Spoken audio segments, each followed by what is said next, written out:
नमस्कार, मेरा नाम है सुमित सिंह मेहता। हाजिर हूँ आपके सामने एक और नए लेक्चर के साथ। ठीक है, आज से हम यहाँ पर सॉलिड स्टेट फिजिक्स के लिए एक लेक्चर सीरीज स्टार्ट करने जा रहे हैं और उसका आज हमारे पास लेक्चर नंबर 1 है। ठीक है, तो सबसे पहले डिस्कस कर लेते हैं कि आज के इस लेक्चर में हम किन किन बातों के बारे में डिस्कस करेंगे। ओके, जो हमारा पहला आज का टॉपिक होगा वो होगा हमारे पास क्या, स्टेट ऑफ मैटर। ओके, फिर उसके बाद हम सॉलिड की बात करेंगे और टाइप्स ऑफ सॉलिड की बात करेंगे। ठीक है, फिर उसके बाद बहुत इंपॉर्टेंट किसकी बात करेंगे, स्पेस लैटिस, या बोल सकते हैं इसको हम पॉइंट लैटिस क्या होता है उसकी बात करेंगे। फिर हम ट्रांसलेशन वेक्टर की बात करेंगे और इसके दो special case, primitive translation vector और नॉन परमिटिव ट्रांसलेशन वेक्टर क्या होता है उनके बारे में भी डिस्कस करेंगे। ओके, अब सॉलिड स्टेट को फिजिक्स इसको शुरू करने से पहले आपके दिमाग में पहला क्वेश्चन ये आया होगा कि सर कि what is solid state physics, कि जो सॉलिड स्टेट फिजिक्स है वो क्या है। देखो, उसको एक्सप्लेन करना बहुत ही आसान है। Solid state physics is a branch of physics in which we study physical property of solid. हम क्या करते हैं, सॉलिड स्टेट फिजिक्स क्या है, एक फिजिक्स की ब्रांच है जिसमें हम सॉलिड के फिजिकल प्रॉपर्टी के बारे में स्टडी करते हैं। हमें देखते हैं कि जब हम सॉलिड को गर्म करते हैं तब उसकी प्रॉपर्टी में किस तरीके से चेंज आता है। हमें देखते हैं कि सॉलिड के अंदर जो एटम है या फिर मॉलिक्यूल हैं वो किस तरीके का वाइब्रेशन करते हैं। ठीक है, हम सुपर कंडक्टिविटी के बारे में क्या करते हैं, बात करते हैं। तो ये सब किसकी प्रॉपर्टी है, सॉलिड की प्रॉपर्टी है। और इन सबको हम कहाँ स्टडी करते हैं, इस सॉलिड स्टेट फिजिक्स में स्टडी करते हैं।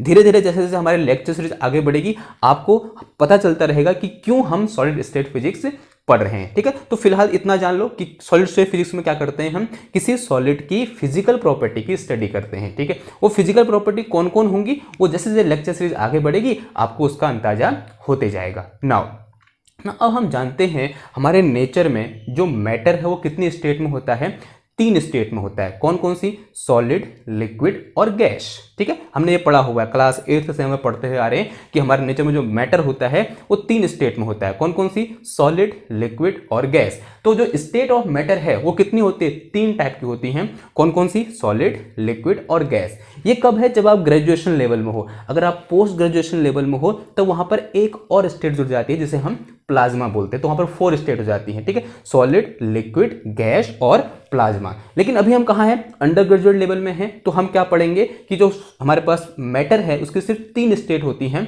कौन कौन सी, सॉलिड, लिक्विड और गैस। अगर हम मैटर की बात करें तो मैटर कितने टाइप का होता है, या तो वो सॉलिड हो सकता है, या वो गैस होगा, या फिर वो क्या होगा, हमारा लिक्विड होगा। तो जो हमारे पास क्या है, मैटर है, वो मैटर 3 टाइप का हो सकता है। या तो वो क्या हो सकता है, सॉलिड हो सकता है, या वो क्या हो सकता है, लिक्विड हो सकता है, या फिर वो गैस हो सकता है। या वो क्या हो सकता है, हमारे पास सॉलिड हो सकता है, या वो क्या हो सकता है, गैस हो सकता है, या फिर वो लिक्विड हो सकता है। ठीक है, ओके। अब लिक्विड और गैस के बारे में हम यहाँ पर डिस्कस नहीं करेंगे। लिक्विड और गैस के लिए हमारे पास क्या होती है, थर्मोडायनेमिक्स होती है। हम किसकी बात कर रहे हैं, सॉलिड स्टेट फिजिक्स की बात कर रहे हैं। लिक्विड और गैस को कहाँ पढ़ते हैं हम, थर्मोडायनेमिक्स से, या फिर काइनेटिक थ्योरी ऑफ गैसेस, वहाँ हम डिस्कस कर लेते हैं। ठीक है, वो भी हमने लेक्चर से स्टार्ट कर रखी है, आप उसे भी देखिए। आप लिक्विड और सॉलिड के बारे में भी जान जाओगे। हम किसके बारे में पढ़ रहे हैं, सॉलिड के बारे में पढ़ रहे हैं। तो सॉलिड के बारे में देखो, अब सॉलिड क्या होता है, फिर सॉलिड के बारे में पढ़ रहे हैं तो सॉलिड क्या होता है। देखो, सॉलिड को डिफाइन करना बड़ा ही आसान है। क्लास 6 में पहली बार हमने पढ़ा था कि सॉलिड वो होते हैं जिनका शेप, साइज और वॉल्यूम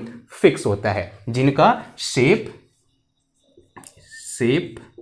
साइज और वॉल्यूम ये क्या होता है, हमारा फिक्स होता है। उसे हम क्या बोलते हैं, या फिर कांस्टेंट होता है, या फिर चेंज नहीं होता है, उसे हम क्या बोलते हैं, सॉलिड बोलते हैं। जैसे मेरे पास क्या है, एक ईटा है, वो ईटा क्या है, सॉलिड है, क्योंकि जब तक उसमें हैमर नहीं मारता, मैं उसको तोड़ता नहीं, फेंकता नहीं, उसका शेप वैसा का वैसा ही रहता है। ठीक है, उसको अंदर रख दो एक कोने में, आप 10 साल बाद उस पत्थर को देखोगे तो वैसा ही रहेगा, बशर्ते उसमें कोई क्रिया न हो या फिर कोई रिएक्शन ना हुई हो। ठीक है, उसके आसपास पानी न गया हो या फिर उसमें कहीं से चोट न लगी हो, तो वो ईटा वैसा ही वैसा रहेगा। जैसे लोहा क्या है, एक टाइप का सॉलिड है। ठीक है, हमारे पास क्या होती है, कोई स्लैब है लोहे की, या फिर हमारे पास कुल्हाड़ी है, या फिर हमारे पास हथौड़ा है, वो थोड़ा हथौड़े को ऐसे रख दो, उससे कोई काम मत करो, तो हथौड़ा जैसा है वैसा ही रहेगा जब तक हम उससे काम नहीं करेंगे। कहने का मतलब है जब तक हम उसमें कोई फोर्स नहीं लगाएंगे, हथौड़ा का वैसा ही वैसा रहेगा। इसका मतलब हथौड़ा कैसा है, एक टाइप का सॉलिड है। तो सॉलिड क्या होते हैं, ऐसे होते हैं, या फिर ऐसे मैटर होते हैं सॉलिड जिनका शेप, साइज और वॉल्यूम क्या रहता है, फिक्स रहता है। नाउ जो सॉलिड होता है वो भी क्या होता है, डिफरेंट टाइप का होता है। अब इसका क्लासिफिकेशन कैसे करेंगे, यानी किस तरीके से हम सॉलिड को क्लासिफाई करेंगे। देखो, चाहे वो सॉलिड हो, गैस हो या फिर लिक्विड हो, ये सब के सब किस चीज से मिलकर बने होते हैं? आंसर है एटम से मिलकर बने होते हैं या फिर मॉलिक्यूल से मिलकर बने होते हैं। तो ये सॉलिड किससे मिलकर बना होता है? एटम से मिलकर या फिर मॉलिक्यूल से मिलकर बना होता है। और इनके जो एटम और मॉलिक्यूल हैं वो क्या करते हैं, एक बहुत ही खूबसूरत सा अरेंजमेंट बनाते हैं। किसे बनाने के लिए? इस सॉलिड को बनाने के लिए। हुआ क्या कि जो एटम है वो उन्होंने क्या किया, एक बहुत ही खूबसूरत सा अरेंजमेंट बनाया, और जो अरेंजमेंट होगा वो सब मिलकर क्या बनाएंगे, सॉलिड बनाएंगे। ठीक ना, उस अरेंजमेंट के अकॉर्डिंग इस सॉलिड को दो टाइप से क्या कर दिया, डिवाइड कर दिया। एक होता है क्रिस्टलाइन सॉलिड और दूसरा होता है कि हमारे पास नॉन क्रिस्टलाइन सॉलिड। जो सॉलिड है ये दो टाइप में डिवाइड हो गया। कौन कौन से? एक क्रिस्टलाइन और दूसरा क्या हो गया यहाँ पर, नॉन क्रिस्टलाइन। ठीक है, सबसे पहले यहाँ पर क्या है हमारे पास, क्रिस्टलाइन सॉलिड, और दूसरा क्या है हमारे पास, नॉन क्रिस्टलाइन सॉलिड। कौन सा वाला? Non crystalline solid. ठीक है, एक क्रिस्टलाइन सॉलिड, दूसरा कौन सा, नॉन क्रिस्टलाइन सॉलिड। इस नॉन क्रिस्टलाइन सॉलिड को हम एमोर्फस भी बोलते हैं। ठीक है ना, समझते हैं कि क्रिस्टलाइन सॉलिड क्या हुआ। अभी हमने डिस्कस किया कि जो सॉलिड है वो किससे मिलकर बना होता है, एटम से मिलकर बना होता है, या फिर एटम क्या होते हैं, अरेंज होते हैं, और उस अरेंजमेंट से क्या बनता है, हमारे पास सॉलिड बनता है। नाउ अगर वो अरेंजमेंट ऑफ एटम कैसा हो, पीरियोडिक हो। ठीक है, ध्यान सुनना बात को, अगर अरेंजमेंट ऑफ एटम कैसा हो, पीरियोडिक हो, तब उस टाइप के सॉलिड को क्या बोलेंगे हम, क्रिस्टलाइन सॉलिड बोलेंगे। और अगर अरेंजमेंट ऑफ एटम पीरियोडिक ना होकर रैंडम हो, तब उसे हम क्या बोलेंगे, नॉन क्रिस्टलाइन सॉलिड बोलेंगे। देखो अब कैसा हमको देखने को मिलेगा अरेंजमेंट, अगर जब क्रिस्टलाइन होगा और जब नॉन क्रिस्टलाइन होगा। ठीक है, तो देखिए ओके, अभी हमने डिस्कस किया कि जो सॉलिड होता है किससे मिलकर बना होता है, एटम से, और वो एटम का अरेंजमेंट है कैसा हो सकता है, पीरियोडिक भी हो सकता है, और कैसा हो सकता है, रैंडम भी हो सकता है। अगर पीरियोडिक होगा तो वो कैसा होगा, क्रिस्टलाइन सॉलिड होगा। अगर वो रैंडम होगा तो कैसा सॉलिड होगा, हमारे पास नॉन क्रिस्टलाइन सॉलिड होगा। ना मैं अज्यूम कर ले रहा हूं यहां पर कि जो हमारे पास एटम है उसको मैंने किससे रिप्रेजेंट कर दिया, इस गोल गोल अंडे से रिप्रेजेंट कर दिया। ठीक है, एटम को मैंने ऐसे रिप्रेजेंट कर दिया, स्फेरिकल मान लिया या फिर इस तरीके का मान लिया ना। अगर अरेंजमेंट कुछ ऐसा हो, ये एक एटम है, इससे चिपका हुआ एक एटम है, इससे चिपका हुआ ये एटम है, फिर एक एटम है, फिर एक एटम है, फिर एक एटम है, फिर एक एटम है।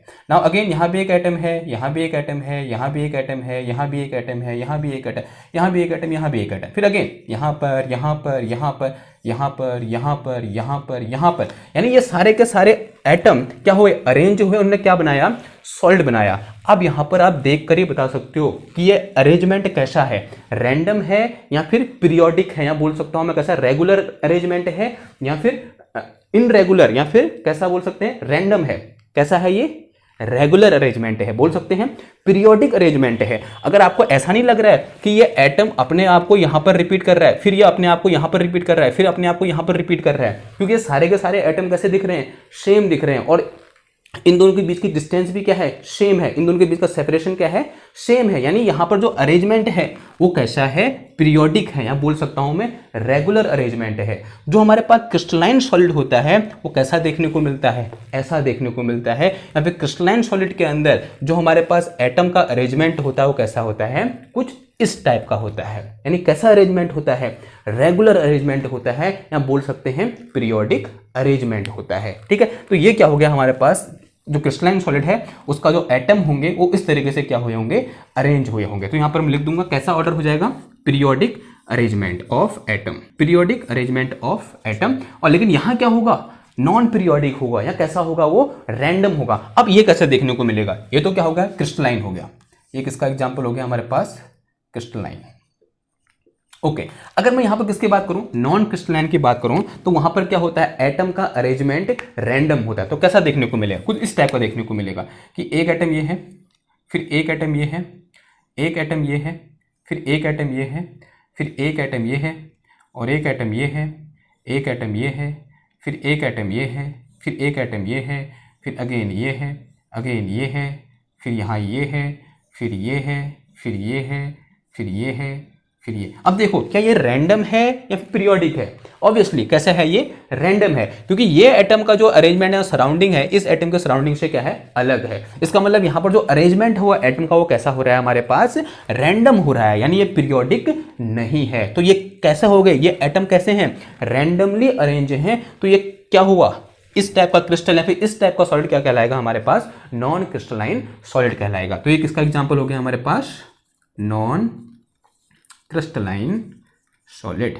ठीक है, ये क्या हो गया हमारे पास, नॉन क्रिस्टलाइन सॉलिड। ओके, तो यहां पर क्या होता है, जो अरेंजमेंट होता है वो पीरियोडिक नहीं होता है। यहां पर लिख से जो अरेंजमेंट इज कैसा, इनरेगुलर, यहां सीधे लिख दो irregular arrangement of atom. Okay, ना एग्जांपल देखते हैं। इसका एग्जांपल क्या होता है, बहुत ही अच्छा एग्जांपल, डायमंड। डायमंड हमने पहली बार उसका स्ट्रक्चर कब देखा था, क्लास 9th में देखा। बहुत ही खूबसूरत सा उसका स्ट्रक्चर होता है, ठीक है, और एकदम सा पीरियोडिक सा क्या होता है उसका स्ट्रक्चर होता है। ठीक ना, ये क्या है यहाँ पर सबसे पहला एग्जाम्पल क्या हो जाएगा हमारे पास, डायमंड। डायमंड क्या होता है, पीरियोडिक होता है। इसका जो स्ट्रक्चर होता है कैसा होता है, पीरियोडिक होता है, यानी जो एटम है वो कैसे होते हैं, रेगुलर अरेंज हुए रहते हैं। ठीक है, डायमंड हो गया। और कोई भी अगर हमारे पास क्या मेटल है वो क्या होता है हमारे पास, क्रिस्टल होता है। ठीक है, एक्स्ट्रा कोई भी मेटल में सब आ गए, आयरन, कॉपर, ये सब आ गए मेटल के अंदर। ओके, डायमंड, मेटल कोई भी। ओके, ये क्या होते हैं हमारे पास, क्रिस्टलाइन होते हैं ना। नॉन क्रिस्टलाइन क्या होते हैं, जैसे ग्लास। ग्लास क्या है हमारे पास, नॉन क्रिस्टलाइन है। ग्लास के एटम रैंडम अरेंज हुए रहते हैं, यानी उनका पीरियोडिसिटी नहीं होती उनके अंदर। ठीक, सिमिलरली हमारे पास क्या, प्लास्टिक। प्लास्टिक भी किसका एग्जाम्पल है हमारे पास, जो नॉन क्रिस्टलाइन सॉलिड है उसका एग्जाम्पल है। यहां हम कोई भी पॉलीमर ले लो, पॉलीमर भी किसका एग्जाम्पल है हमारे पास, नॉन क्रिस्टलाइन सॉलिड का एग्जाम्पल है, polymers. Okay, extra etc. Okay, तो ये क्या हो गया हमारे पास, एग्जाम्पल हो किसके, नॉन क्रिस्टलाइन और क्रिस्टलाइन सॉलिड के। नाउ फर्दर जो यहां पर क्रिस्टलाइन सॉलिड है इसको हम और डिवाइड कर सकते हैं। किन किन दो पार्ट में डिवाइड कर सकते हैं। एक होता है हमारे पास क्या है यहां पर, सिंगल क्रिस्टल। क्या होता है, सिंगल क्रिस्टल। और दूसरा होता है हमारे पास क्या है, हमारे यहां पर पॉलीक्रिस्टलाइन। क्या होता है, पॉलीक्रिस्टलाइन, पॉलीक्रिस्टलाइन।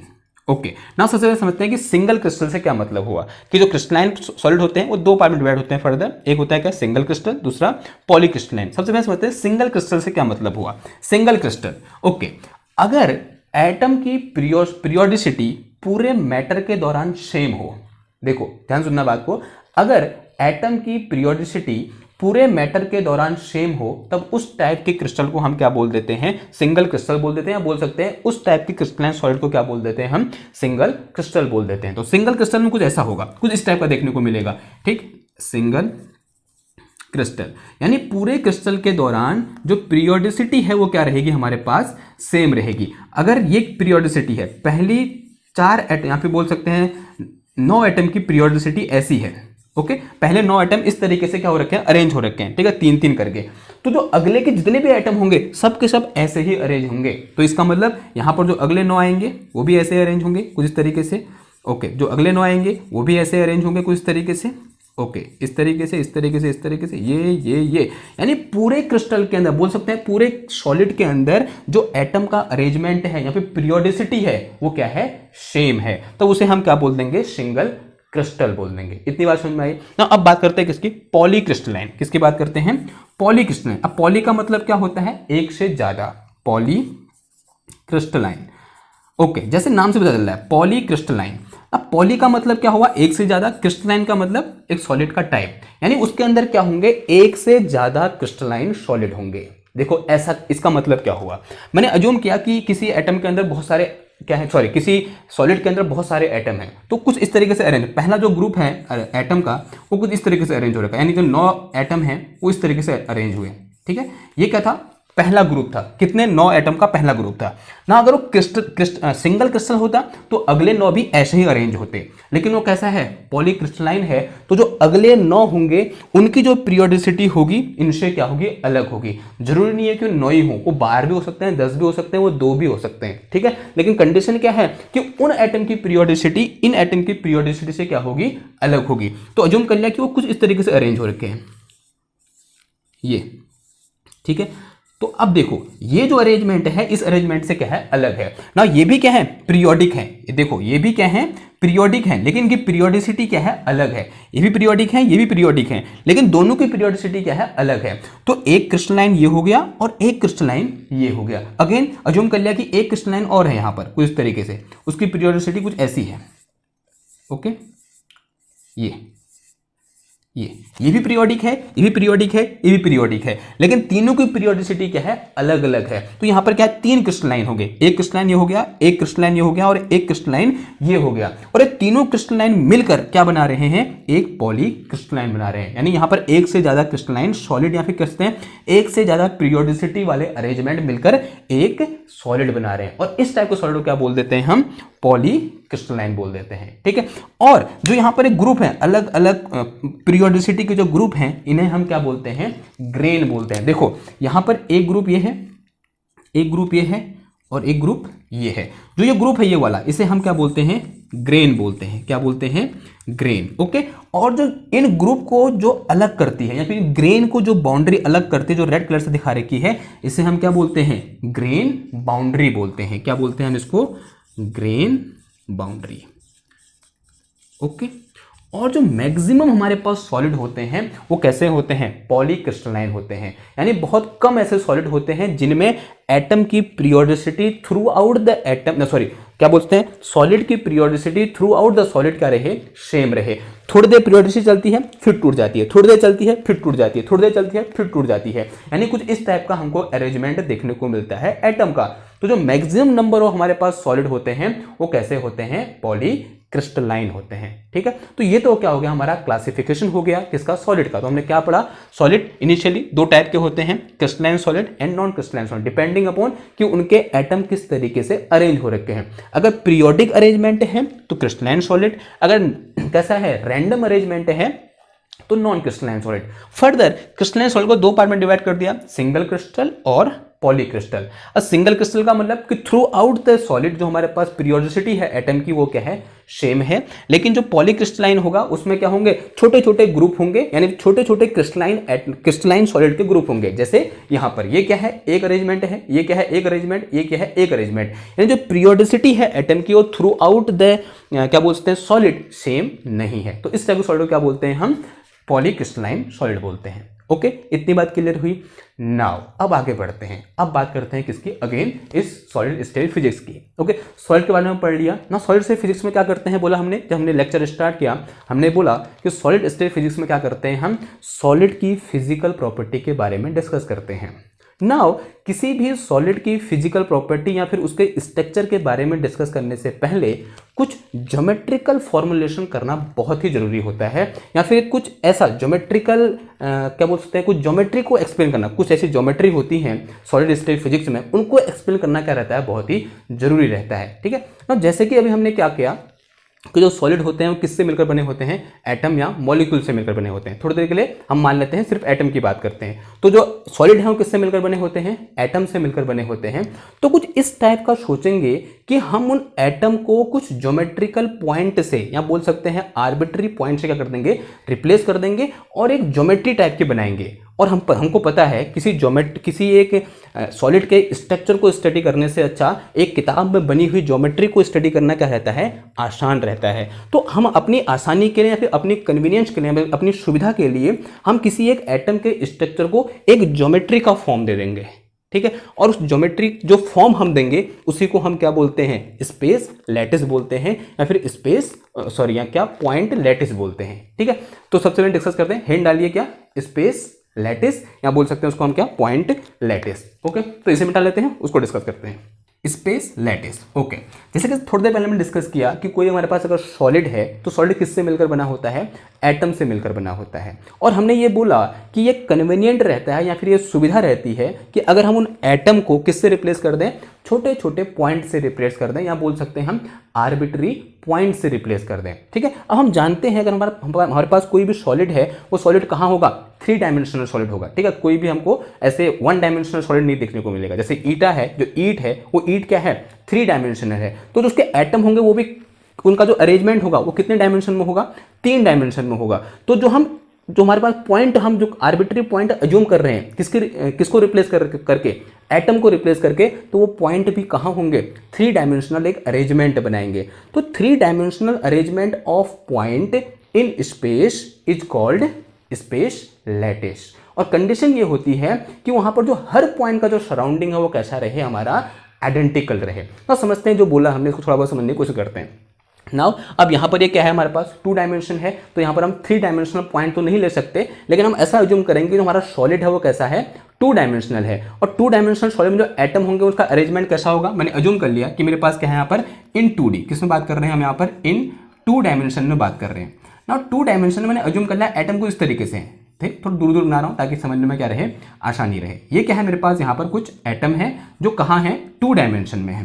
नाउ मैं ऐसा बोल रहा हूँ कि मैं इन एटम को क्या कर रहा हूँ, किससे रिप्लेस कर दे रहा हूँ, छोटे छोटे आर्बिट्री पॉइंट से रिप्लेस कर दे रहा हूँ। अब मैं क्या करूंगा, ये तो क्या था, मैंने अज्यूम कर लिया ये क्या है, कोई एक क्रिस्टल है या फिर कोई सॉलिड का स्ट्रक्चर है जिसमें एटम इस तरीके से क्या हो रखे हैं, अरेंज हो रखे हैं। नाउ मैं एटम को क्या करूंगा, एक पॉइंट से रिप्लेस कर दूंगा। इस एटम के लिए एक पॉइंट, इस एटम के लिए एक पॉइंट, इस एटम के लिए एक पॉइंट, ठीक है। तो मैंने अज्यूम कर लिया कि मेरे पास यहाँ पर क्या है, कुछ पॉइंट है, और ये पॉइंट किसके बदले आ रखे हैं, एटम के बदले आ रखे हैं, जो एटम कहाँ था, हमारे पास सॉलिड में था।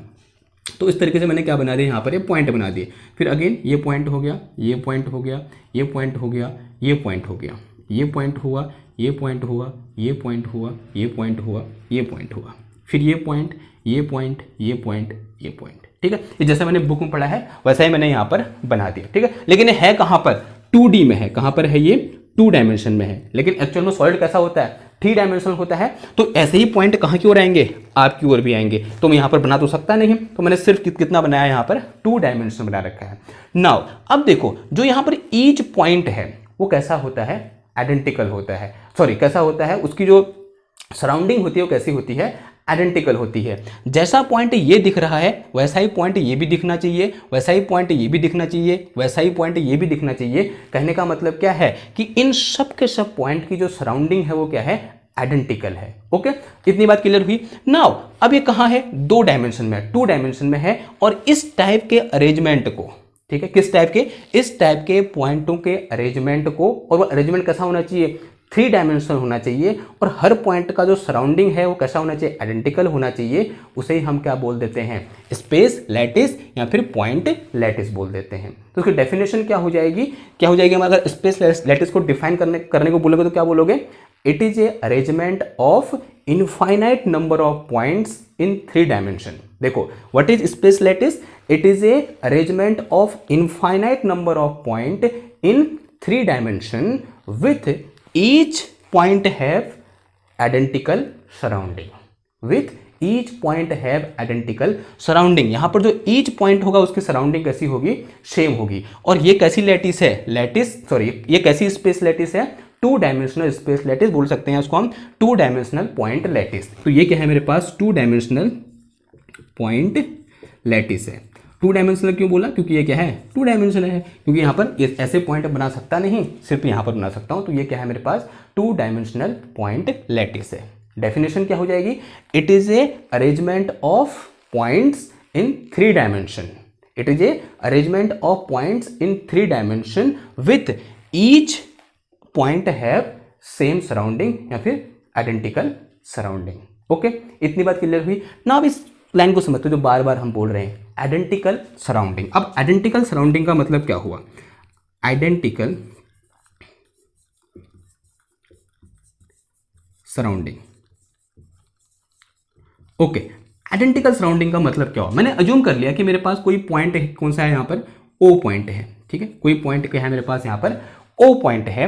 नाउ अब मैं क्या कर रहा हूँ, इस ओ पॉइंट को यहां से देख रहा हूं, यानी इस पॉइंट को मैंने आर बोल दिया, क्या बोल दिया मैंने, इस पॉइंट को आर बोल दिया। वेक्टर को लगाया, थोड़ी देर में बदल जाएगा आपको, ठीक है। इस पॉइंट को क्या बोल दिया मैंने, आर बोल दिया ना। मुझे जब मैंने इस पॉइंट ओ को इस आर पॉइंट से देखा तो मुझे ऐसा दिखा, मैंने जूम कर लिया, कुछ इस टाइप का दिखा। लेकिन अगर मैं इस सेम ओ पॉइंट को कहां से देखूं, इस आर डैश पॉइंट से देखूं, कहां से देखूं, इस आर डैश पॉइंट से देखूं, तब भी इसने वैसा ही दिखना चाहिए जैसा ये कहां से दिख रहा है, इस आर पॉइंट से दिख रहा है। देखो क्या बोला मैंने, इस ओ पॉइंट को मैं 2 जगह से देख रहा हूं, एक बार आर से और एक बार आर डैश से। इसको मैं अगर आर से देखूं तब भी जैसा आर से दिख रहा है वैसा ही आर डैश से दिखना चाहिए। तब मैं इस पॉइंट ओ को क्या बोलूंगा, इस पॉइंट ओ की जो सराउंडिंग है वो कैसी है, आइडेंटिकल है। तो यहां पर जितने भी पॉइंट हैं उन सब पॉइंट के लिए ये कंडीशन अप्लीकेबल है कि उन सब की सराउंडिंग क्या है, सेम है, ओके, या फिर आइडेंटिकल है। तो ये तो क्या हो गया हमारे पास, स्पेस लैटिस या फिर पॉइंट लैटिस इन 2 डायमेंशन। इतनी बार क्लियर रखने, कहां पर है ये, इन 2 डायमेंशन है। नाउ अब अगर मुझे इस पॉइंट O से इस पॉइंट R में जाना है या फिर इस पॉइंट R से इस पॉइंट R डैश में जाना है, तो कैसे जाऊंगा? इसके लिए हमें सीखना पड़ेगा कॉन्सेप्ट ऑफ ट्रांसलेशन वेक्टर। तो हिंट डालिए translation vector. Now what is translation vector? Hint डालो translation vector. Translation vector and translation vector is represented by capital T, इसके ऊपर ये वेक्टर। ट्रांसलेशन वेक्टर क्या होता है? नाउ किसी भी पॉइंट लैटिस या फिर स्पेस लैटिस में एक पॉइंट से दूसरे पॉइंट तक जाने के लिए मुझे कुछ मैथमेटिकल फॉर्मूला चाहिए या फिर मैथमेटिकल ऑपरेशन चाहिए।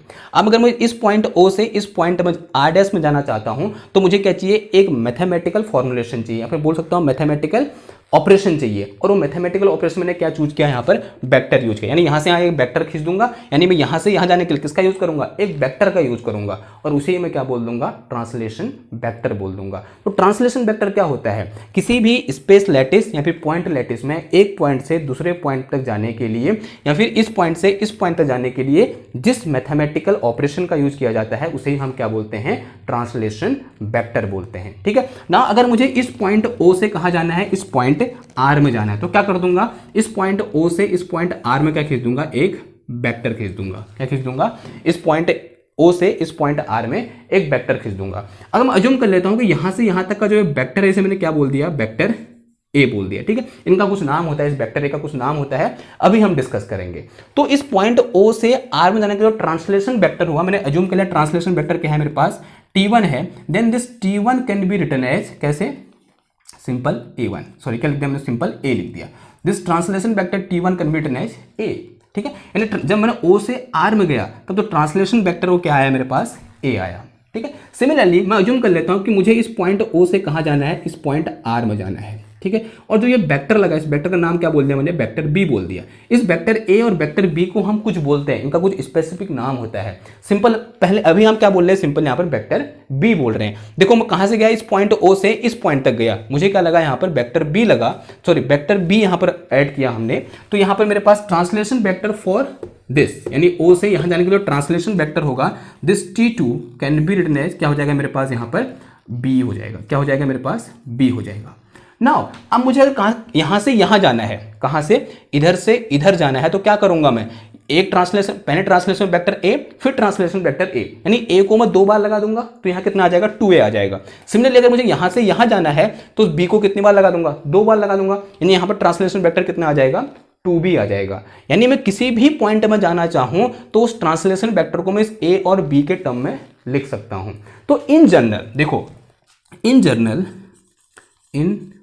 General translation vector TV can be written as this TV T can be written in 2 dimension की बात हो रही है। ठीक है, TV can be written as N1 vector A plus N2 vector B। ठीक है, क्या लिख सकता हूं मैं? देखो N1 vector A plus N2 vector B लिख सकता हूं। जहां जो N1 और N2 हैं उनको वो क्या होते हैं? इंटीजर होते हैं। These are integer. ठीक है, ये क्या होते हैं? हमारे पास इंटीजर होते हैं। और जो वेक्टर ए और वेक्टर बी है इसको हम क्या बोलते हैं? फंडामेंटल ट्रांसलेशन वेक्टर बोलते हैं। इन्हें हम क्या बोलते हैं? फंडामेंटल ट्रांसलेशन वेक्टर बोलते हैं। ठीक है, क्या बोलते हैं? Fundamental translation vector. अब देखो मैं इस ट्रांसलेशन वेक्टर को भी इसके टर्म में लिख सकता हूं। देखो अब यहां पर N1 की जो कितना है? 1 है, इसे मैं क्या लिखता हूं? देखो 1 वेक्टर A लिख सकता हूं, फिर प्लस यहां पर N2 की जो कितना है? 0 है, क्योंकि B है ही नहीं तो कितना आ जाएगा यहां पर? 0b vector. तो इस T1 को मैं इस तरीके से एक्सप्रेस कर सकता हूं इसके टर्म में। ओके, सिमिलरली इसको भी एक्सप्रेस कर सकता हूं। देखो कितना आ जाएगा यहां पर? अब यहां पर A है नहीं तो कितना आ जाएगा? 0 vector A plus 1 into vector B आ गया। ठीक है, तो यहां पर ए और बी इन्हें क्या बोलता हूं मैं? फंडामेंटल ट्रांसलेशन वेक्टर बोलता हूं। ये तो कहां हुआ? इन 2 डायमेंशन हुआ। ये क्या है मेरे पास? ट्रांसलेशन वेक्टर इन 2 डायमेंशन। अगर मैं 3 डायमेंशन की बात करूं तो यहां पर एक और फंडामेंटल वेक्टर आ जाएगा, वो क्या होगा? C, और उसकी डायरेक्शन कहां की ओर होगी? और जब वो आपकी ओर ऐसे आ रहा होगा तब वो आएगा C वाला। अब यहां पर तो ऐसे बना सकता हूं पॉइंटों को, तो यहां पर वो आया नहीं। तो इन 3 डायमेंशन, कहां पर? इन 3 डायमेंशन जो हमारे पास ट्रांसलेशन वेक्टर T होता है उसको हम किस तरीके से डिफाइन करते हैं? This T is equal to N1 vector A plus N2 vector B plus N3 vector C। Okay, n3 multiply में कितना आ जाएगा वेक्टर c। अगेन यहाँ पर जो n1 n2 और n3 होंगे वो क्या होंगे हमारे पास इंटीजर होंगे। जो n1 है n2 है और n3 है वो क्या होंगे मेरे पास इंटीजर होंगे। और जो मेरे पास a, b, c वेक्टर हैं ये क्या होंगे हमारे पास फंडामेंटल ट्रांसलेशन वेक्टर होंगे। ए बी सी को क्या बोलूंगा मैं फंडामेंटल ट्रांसलेशन वेक्टर और इस टी को क्या बोल दूंगा मैं सिंपल ट्रांसलेशन वेक्टर बोल दूंगा। ठीक है, तो ये कहाँ हो गया हमारे पास इन 3 डायमेंशन हो गया। नाउ अब यहाँ पर एक और क्वेश्चन आता है कि इन ए और बी का चॉइस हम कैसे करेंगे, यानी ए और बी को हम किस तरीके से चूज करेंगे। ठीक है, तो ए और बी को इस तरीके से चूज करेंगे। देखो ए और बी कब यूज हो रहे हैं कि हम एक जगह से दूसरी जगह जा रहे हैं, एक पॉइंट से दूसरे पॉइंट में जा रहे हैं। तो हम इस तरीके से चूज करेंगे कि किसी भी पॉइंट का जो सराउंडिंग है वो चेंज ना हो, यानी कि किसी भी पॉइंट का जो सराउंडिंग है वो क्या रहे आइडेंटिकल रहे। तो इस तरीके से क्या होगा इनका चॉइस होगा। नाउ इन 2 डायमेंशन यहां पर मैं 2 तरीके से चूज कर सकता हूं। मैंने अज्यूम कर लिया let I have 2 choice. 2 choice कौन कौन सी है मेरे पास यहाँ पर a1, b1 है और दूसरी चॉइस कौन सी है मेरे पास यहाँ पर a2, b2 है। ठीक है, तो 2 मैंने यहाँ पर चूज कर लिए। एक बार मैंने एक ही वैल्यू कर ली a1 b1, दूसरी बार कर ली मैंने a2 b2 ले। देखो किस तरीके से लेंगे यहाँ पर देखेंगे। ओके, उसके ये मिटाना पड़ेगा मेरे को, इसे मिटा देता हूँ। ठीक है, ओके, पहले वाला केस कर देते हैं किसके लिए, जब हमारे पास जो क्या फंडामेंटल वेक्टर या फंडामेंटल ट्रांसलेशन वेक्टर है वो क्या है मेरे पास a1 b1 है। ठीक है, तो मैंने कुछ इस तरीके से एज्यूम कर लिया कि ये क्या है मेरे पास पॉइंट O है, इस पॉइंट O से ये क्या है मेरे पास यहाँ पर a1 है और इस पॉइंट B से ये क्या है मेरे पास a2 वेक्टर है, सॉरी b1 वेक्टर है, a2 नहीं b1, और ये क्या है मेरे पास a1 वेक्टर है। मैंने एज्यूम कर लिया ये पॉइंट क्या है मेरे पास R है ना। अब मुझे क्या करना है, इस a1 और b1 की हेल्प से कहाँ जाना है, इस पॉइंट R पर जाना है। ठीक है, कहाँ जाना है, इस पॉइंट R पर जाना है और इस तरीके से जाना है कि इस R से भी ये पॉइंट वैसा ही दिखे जैसा, सॉरी इस R' से भी वैसा ही दिखे ये पॉइंट O जैसा कहाँ से दिख रहा था, R से दिख रहा था। देखो तो मुझे कुछ इस टाइप का करना है कि जो R से जो मुझे दिखे, मुझे यहाँ पर एक ट्रांसलेशन वेक्टर लगाना है कि मैं यहाँ से कहाँ जाना है, मेरे को इधर जाना है। तो मैं कौन सा ट्रांसलेशन वेक्टर ऐड करूंगा। देखो ट्रांसलेशन वेक्टर जनरली कैसे लिखते हैं हम, this translation vector T is equal to क्या होता है हमारे पास n1 vector A plus n2 vector B होता है। ठीक है, तो इस R में मुझे एक ट्रांसलेशन वेक्टर ऐड करना है और कहाँ जाना है, इस R' में जाना है। ठीक है, तो कैसे जाऊंगा, देखो तो सिंपल सा क्या हो जाएगा मेरे पास, कहाँ जाना है मेरे को R' में जाना है और R' इक्वल टू क्या होगा मेरे पास वेक्टर R प्लस कुछ ट्रांसलेशन वेक्टर T। ठीक है, क्योंकि यहाँ से यहाँ कब जाऊंगा मैं, जब इसमें कुछ ट्रांसलेशन वेक्टर ऐड करूंगा। अब मुझे निकालना है कि इस ट्रांसलेशन वेक्टर T की वैल्यू क्या होगी। देखो अब कैसे निकालेंगे, देखो यहाँ से यहाँ क्या हुआ, अब मुझे यहाँ से यहाँ जाना है। यहाँ तो मैं हुई कहाँ पर, इस पॉइंट R में पहले से हूँ, तो मुझे जाना कहाँ है, इधर जाना है, यहाँ से इधर जाना है। और यहाँ से यहाँ तक जाने के लिए जो वेक्टर यूज हो रहा है वो किसके बराबर है, b1 के बराबर है। यानी अगर मैं इसमें क्या जोड़ दूं, इस R में क्या जोड़ दूं, b1 जोड़ दूं, तो कहाँ पहुंच जाऊंगा मैं, इस R' पे पहुंच जाऊंगा। ठीक है, समझ में आ रही बात। देखो यहाँ से यहाँ तक क्या है b1 है, अगर मैं इस R' में क्या जोड़ दूं, b1 जोड़ दूं, तो कहाँ पहुंच जाऊंगा मैं, R' में पहुंच जाऊंगा। तो यहाँ से मेरे पास जो T इक्वल टू होगा वो किसके बराबर होगा, b1 के बराबर होगा। किसके बराबर होगा, b1 के बराबर होगा। लेकिन हमको इस फॉर्म में लिखना है तो यहां पर क्या आ जाएगा 1b1 प्लस 0a1 आ जाएगा। कितना आ जाएगा, 0a1। आगे पीछे भी लिख सकते हैं, तो t वेक्टर इक्वल टू कितना आ गया हमारे पास, ट्रांसलेशन वेक्टर 0a1 प्लस का कितना आ गया 1b1 आ गया। ठीक है, 0a1 प्लस का 1b1। ओके, तो इसकी वैल्यू यहाँ से उठाकर इधर पुट कर दो, तो यहाँ से r' equal to vector r plus का कितना हो गया यहाँ पर 0a1 प्लस का और 1b1 आ गया। ठीक है, तो ये क्या आ गया यहाँ पर ट्रांसलेशन वेक्टर t यानी ट्रांसलेशन वेक्टर यहाँ से यहाँ जाने के लिए यूज हुआ। कब, जब हमने यहाँ पर a1 को ऐसे लिया और b1 को ऐसे लिया। नाउ नेक्स्ट केस में क्या है हमारे पास, कौन सा है, a2 b2 है। मैं अज्यूम कर रहा हूँ कि जो a2 है वो तो ऐसे ही है, यहीं को है, a2 ऐसा ही है, लेकिन अब b2 चेंज हो गया है। जो b2 है वो कुछ ऐसा है, ये क्या है मेरे पास यहाँ पर b2 है। ये जो है एक वेक्टर कौन सा है मेरे पास, वेक्टर b2 है। a2 यही है, a2 ये है, और b2 कौन सा है, ये वाला है। अभी अगेन मुझे कहाँ जाना है, R' में जाना है। अब ट्रांसलेशन वेक्टर क्या होगा, यानी यहाँ से इसमें कितना ऐड करूंगा, कितना ट्रांसलेशन वेक्टर होगा, मैं कहाँ पहुंच जाऊंगा, इस R' में पहुंच जाऊं। देखो अभी ऐसा अज्यूम करो कि ये b1 e1 कुछ नहीं है इधर, ये b1 और a1 गायब हो गए हैं। आपको सिर्फ किन को देखना है, इस a2 और b2 को देखना है ना। अब यहाँ से अब मुझे जाना कहाँ है, इधर जाना है। यहाँ तो मैं हुई पहले इस R' पे हुई। देखो अभी ऐसे है, ऐसे नहीं है। ठीक है, तो सबसे पहले कहाँ जाऊंगा मैं, इधर जाऊंगा। यानी यहाँ पर गया, तो यहाँ से यहाँ तक कितना होगा बताओ, यहाँ से यहाँ तक कितना होगा, अगर यहाँ से यहाँ तक a2 है तो यहाँ से यहाँ तक कितना होगा 1/2 a2 होगा, ठीक है, क्योंकि a2/2 होगा यहाँ से यहाँ तक, और यहाँ से यहाँ तक फिर कहाँ जाऊँगा मैं, यहाँ से इधर जाऊँगा। अब देखो यहाँ से यहाँ तक कितना है, यहाँ से यहाँ तक कितना है, यहाँ से यहाँ तक, यहाँ से यहाँ तक अगर b2 के बराबर है तो यहाँ से यहाँ तक किसके बराबर होगा 1/2 b2 वेक्टर के बराबर होगा, और यहाँ से यहाँ तक किसके बराबर होगा 1/2 a1 वेक्टर के बराबर होगा।